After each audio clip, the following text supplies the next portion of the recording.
लिखा है, योगश चित्त वृत्ति निरोधा, चित्त वृत्तियों का निरोध करो। इसका सीधा सा अर्थ है कि चित्त नाम की वस्तु आपके पास है, लेकिन आप उसे मन बनाकर उसके पीछे दौड़ जाती है और वहीं भूल कर जाती है। हमारा मन ऐसा है कि कोटि कोटि प्रयास करने के बाद भी अंदर नहीं जाता, उसकी दौड़ बाहर होती है। और भोलेनाथ के साथ समस्या यह है कि कोटि कोटि प्रयास करने के बाद भी मन बाहर नहीं आता। शंकर सहज स्वरूप समारा और लागी समाधि अखंड अपारा। अब देखिए, दो हो गए ना यहां, आप और मन। मन आपसे कहता है कि आप मुझसे तेज दौड़ सकते हैं क्या? नहीं दौड़ सकते। दौड़ सकते? अगर मुझसे तेज दौड़ सकते तो हम ये ना कहते कि मन तो लगता ही नहीं, चलो छोड़ो, क्या करना, 10 मिनट बैठे तो बैठा नहीं जाता।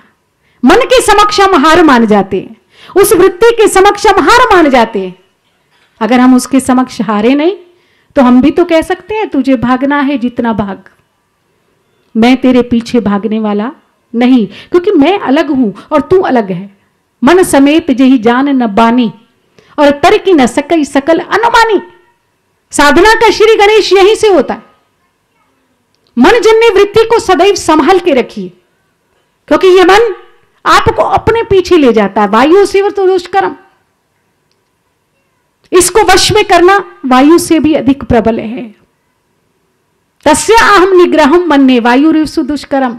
इसका कैसे मैं निग्रह करूं, इसको कैसे मैं संभालूं, इसको कैसे मैं लौटाऊं, बार बार अपने जीवन में प्रयास करें। आगे जाकर के भोलेनाथ ने इसका बड़ा सुंदर उत्तर दिया है। बोले, तुम जहां भाग रहे हो, तुम्हारी वृत्ति जिसका पीछा करती है, उसके विषय में तुम पूरी तरह जानते ही नहीं। और शत्रु का गुण, शत्रु का स्वभाव, शत्रु का कर्म, शत्रु की नेचर, शत्रु की प्रकृति जब तक तुम्हारी समझ में आएगी नहीं, तब तक उस पर विजय प्राप्त कैसे करोगे? इसलिए उसके गुण जानिए, स्वभाव जानिए, प्रकृति जानिए, उसके विषय में पूरी परिभाषा कीजिए, उसका मंथन कीजिए, और तब आप उस शत्रु पर विजय प्राप्त कर पाएंगे। आगे जाकर के प्रभु ने कहा कि पहचानो। प्रश्न है, मूल प्रश्न। भोलेनाथ से कहा, बोले, पुण्य तुम राम राम दिन राती, संतत जपऊं अनंग आराती। मैंने सदैव आपको राम राम जपते हुए देखा है, और आज भी वही हुआ जिसका भय था। मां ने प्रश्न किया राम के विषय में, और जैसे ही प्रश्न किया, भगवान भोलेनाथ ने आंखें बंद कर ली। बात वही है, उसी रस की, उसी प्रेम की। समस्या हमारी बिल्कुल उलट समस्या है।